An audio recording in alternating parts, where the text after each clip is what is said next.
Hi students, आज हम लोग क्वेश्चन नंबर 2 देखने वाले हैं फर्स्ट लेसन का। तो देखते हैं क्वेश्चन नंबर 2 क्या दिया गया है। दर्शाइए कि कोई भी धनात्मक विषम पूर्णांक 6q + 1 या 6q + 3 या 6q + 5 के रूप का होता है जहां q कोई पूर्णांक है। यह बोल रहा है क्या कि हम कोई भी धनात्मक विषम पूर्णांक ले लें और वहां भाजक का वैल्यू यहां पर दिया गया है जैसे 6, तो उस स्थिति में वह विषम धनात्मक पूर्णांक संख्या जो होगा वह हमेशा 6q + 1, 6q + 2 और 6q + 5 के ही रूप का होता है। जैसे कि एग्जांपल देते हैं, जैसे मान लीजिए क्या आपने एक विषम संख्या ले लिया 15, ठीक। तो ये तो हो गया आपका a का वैल्यू, a बराबर हो गया आपका 15 और b बराबर हो गया, देखिए b का वैल्यू यहाँ पे दिया हुआ है क्योंकि हम लोग जानते हैं कि यूक्लिड विभाजन एल्गोरिथम से जो होता है a बराबर bq + r होता है। तो b का वैल्यू यहाँ पे देखिए दिया गया है 6। तो जब हम लोग क्या करते हैं, डिवाइड करते हैं, तो देखिए वो हमेशा किस रूप में प्राप्त होगा, या तो 6q + 1 के रूप में आएगा या 6q + 3 के रूप में आएगा या 6q + 5 के रूप में आएगा, किसी भी रूप में हो सकता है। देखते हैं किस रूप में आएगा। देखिए जब हम लोग भाग देंगे तो ये क्या हो जाएगा, a बराबर 6 × 2 कि 2 बार में जाएगा, बचेगा शेष कितना आपका 3, ठीक। तो बताइए 6 × 2 + 3 जो है वो आपका क्या है, किसके बराबर है, a बराबर 6q + 3 के बराबर है कि नहीं, क्योंकि यहां पे बोल दिया गया है कि q जो है वह एक पूर्णांक संख्या है। तो 2 को हम लोग क्या कर सकते हैं, यहां पर दिखा सकते हैं q लिखकर, ठीक है। एक और एग्जांपल ले लेते हैं, जैसे देखिए मान लीजिए हमने लिया क्या 9, जब हम इसमें 6 से डिवाइड करेंगे तो क्या आ जाएगा, 6 × 1 + 3 फिर से आ गया, देखिए इसी रूप में। एक और एग्जांपल लीजिए, मान लीजिए 7 लेते हैं तो क्या हो जाएगा, ये 6 × 1 + 1, देखिए इस रूप में आ जा रहा है। फिर देखिए एक और लेते हैं हम लोग, जैसे मान लीजिए लिया हमने मान लेते हैं 17 लेते हैं तो कितना हो जाएगा, देखिए 6 × 2 और प्लस में 5, देखिए इस रूप में आ गया। यदि हम कोई भी विषम धनात्मक पूर्णांक संख्या लेंगे वो हमेशा 6q + 1, 6q + 3 और 6q + 5 के रूप का होता है। यह हमें दर्शाना है जब क्या हो, q कोई पूर्णांक संख्या हो यहाँ पर, ठीक है। तो इसको सॉल्यूशन देखिए, इसको सिद्ध करने के लिए क्या करेंगे हम लोग, सबसे पहले लिखेंगे क्या, मानेंगे यहाँ माना a कोई धनात्मक विषम पूर्णांक है, जैसे मैंने माना क्या यहाँ पर 17, उसको मैंने देखिए तोड़ा। तो उसी तरह से यहाँ पे मानेंगे माना a कोई धनात्मक विषम पूर्णांक है तथा b बराबर 6 है। इसलिए यूक्लिड विभाजन एल्गोरिथम से, तो यूक्लिड विभाजन एल्गोरिथम क्या होता है, a बराबर bq + r, जहां r जो होता है वह 0 से बड़ा और 0 के बराबर और b से हमेशा छोटा होता है। इसलिए a बराबर, देखिए b का वैल्यू दिया गया है 6 है, तो 6q + r, ठीक है। अब देखिए तो r जो होना चाहिए वो क्या बोला गया कि r का वैल्यू 6 से अर्थात b से छोटा था, यहाँ 6 है b का वैल्यू तो छोटा हो जाएगा, और 0 से बड़ा होना चाहिए या 0 के बराबर। इसलिए r बराबर 0, 1, 2, 3, 4, 5 है, यहाँ पे ये मान लेंगे, क्योंकि 6 नहीं लेंगे क्योंकि 6 क्या है, यहाँ पर r का वैल्यू b से छोटा होना चाहिए, इसलिए यहाँ पर क्या लेंगे 5 लेंगे। तो देखिए यहाँ पर क्या करेंगे, इसके बाद अभी r का वैल्यू रखते हैं, ठीक है। तो देखिए यहां लिखेंगे क्या, जब r बराबर 0, तो जब r बराबर 0 तो a बराबर क्या हो जाएगा, देखिए r बराबर 0 तो ये हो जाएगा bq प्लस, यहां पर इस पे रख देते हैं सीधे 6q + 0, जिसको हम लोग लिख सकते हैं डायरेक्ट 6q, ठीक।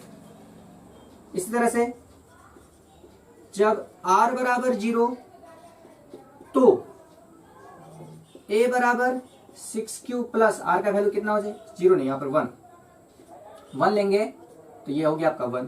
इसी प्रकार जब r बराबर 2 तो a बराबर 6q + 2 हो जाएगा।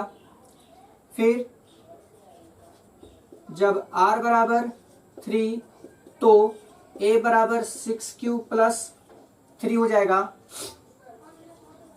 जब r बराबर 4 तो a बराबर 6q प्लस यहां पर 4, और जब r बराबर अगर हम 5 ले लें तो a बराबर 6q प्लस 5 होगा। ठीक,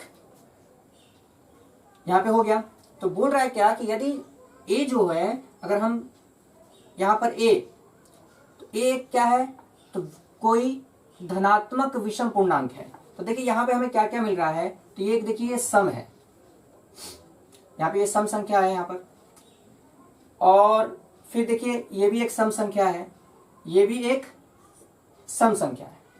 ठीक है, इसलिए हम लोग कह सकते हैं, देखिए यहां सम r बराबर यहां पर क्या आ रहा है, सम संख्या। तो यह क्या है, जो यहां पर एक विषम पूर्णांक है, विषम धनात्मक पूर्णांक है, इसलिए यह कभी भी इस रूप का नहीं होगा। यहां पर देखिए तर्क देंगे क्या,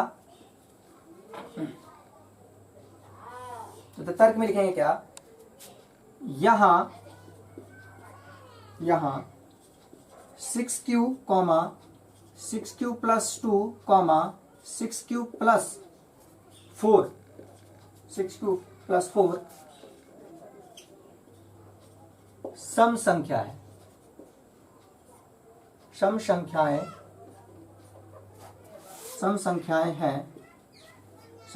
हैं, लेकिन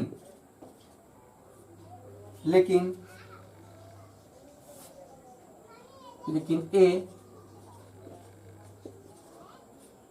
विषम संख्या है, विषम संख्या है। अब ये सर ये कैसे आप कह रहे हैं कि सम संख्या है, तो देखिए अगर हम लोग कोई भी, अगर यहाँ पे देखिए पूर्णांक, क्योंकि q एक पूर्णांक संख्या है, अगर मान लीजिए हम लोग यहाँ पर लें 6 × 1 तो कितना आ गया, देखिए सम संख्या आ गया। अगर मान लीजिए हम लोग ले लेते हैं क्या 6 × 1 प्लस 2, तो देखिए 6 1 6 हो गया, फिर 2 जोड़ेंगे तो कितना आ गया, 8 आ जा रहा है, देखिए सम संख्या आ जा रहा है। फिर देखिए 6 मल्टीप्लाई अगर हम लोग लेते हैं 1 प्लस, देखिए यहाँ पर अगर ये 4 ले लेते हैं तो कितना हो जाएगा, 6 1 6 6 और 4 कितना हो जाएगा, देखिए 10 सम संख्या आता है। इसका मतलब यह यहाँ पर एक सम धनात्मक पूर्णांक संख्या, और बोला गया कि a विषम धनात्मक पूर्णांक संख्या है। तो बताइए a का वैल्यू यहाँ पर क्या आ रहा है, यहाँ एक सम आ रहा है, इसलिए यह नहीं हो सकता। तो यही लिखा गया है कि यहाँ 6q plus 6q, 6q plus 2, 6q plus 4 सम संख्या है, लेकिन a विषम पूर्णांक विषम संख्या है, विषम संख्या है। इसलिए हम कह सकते हैं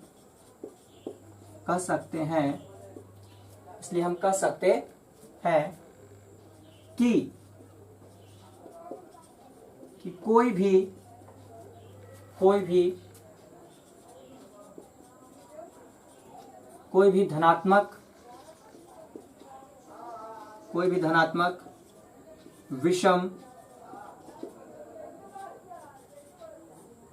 धनात्मक विषम पूर्णांक 6q प्लस 1, 6q प्लस 1 या 6q प्लस 3 या 6q प्लस 5 के रूप में होता है,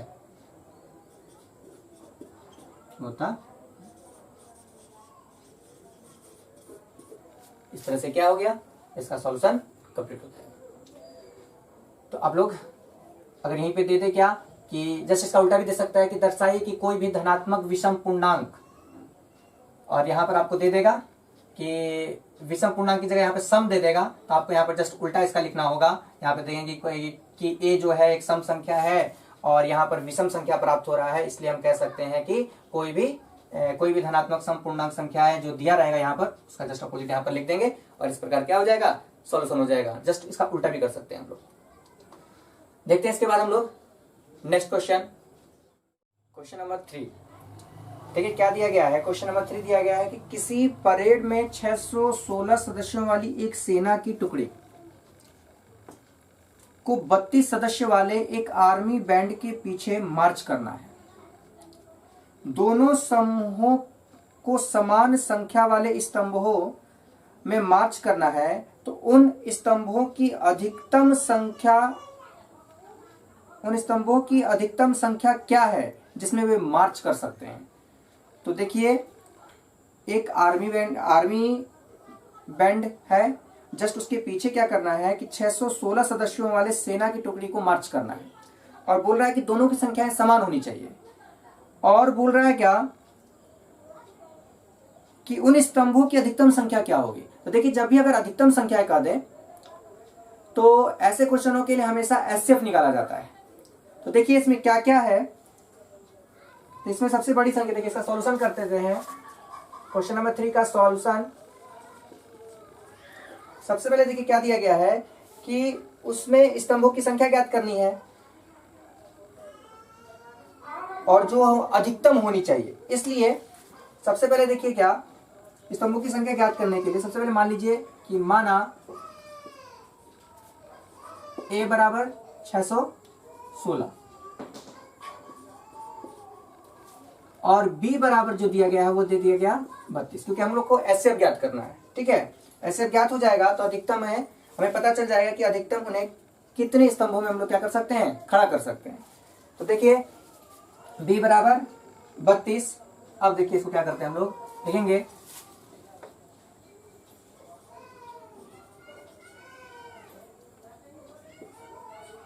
यूक्लिड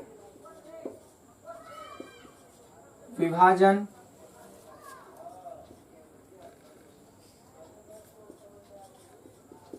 एल्गोरिथम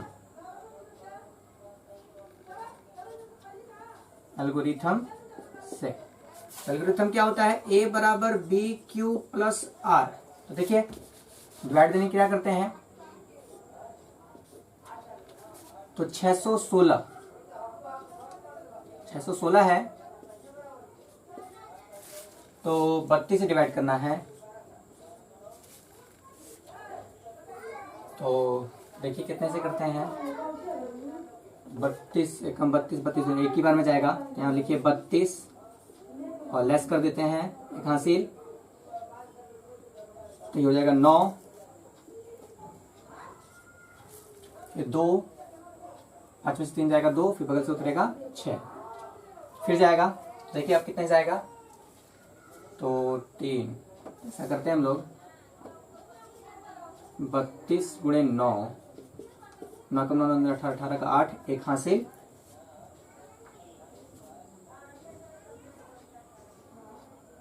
का 8 एक हासिल, फिर 9 3 27 27, एक 28।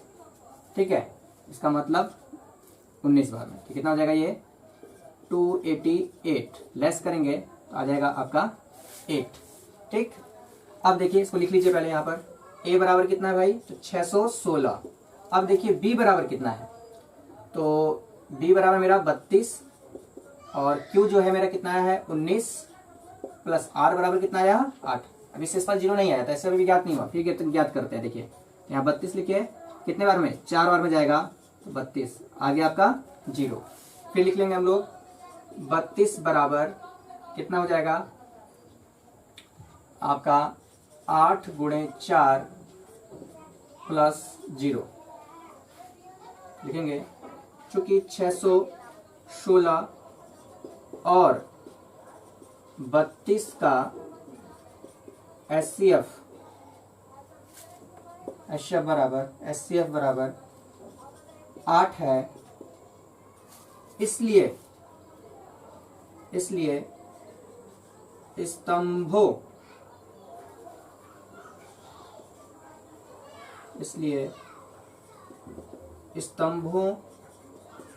की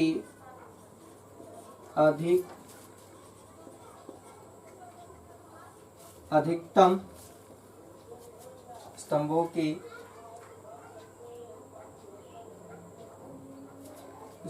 की अधिकतम संख्या 8 होगी। ये हो जाएगा आपका आंसर। इस प्रकार आप लोग जब भी अगर क्या है इस टाइप क्वेश्चन दे दे और अधिकतम कहे तो एचसीएफ, अगर न्यूनतम कहेगा तो एलसीएम ज्ञात करते हैं। नेक्स्ट क्वेश्चन देखते हैं नेक्स्ट वीडियो में। धन्यवाद।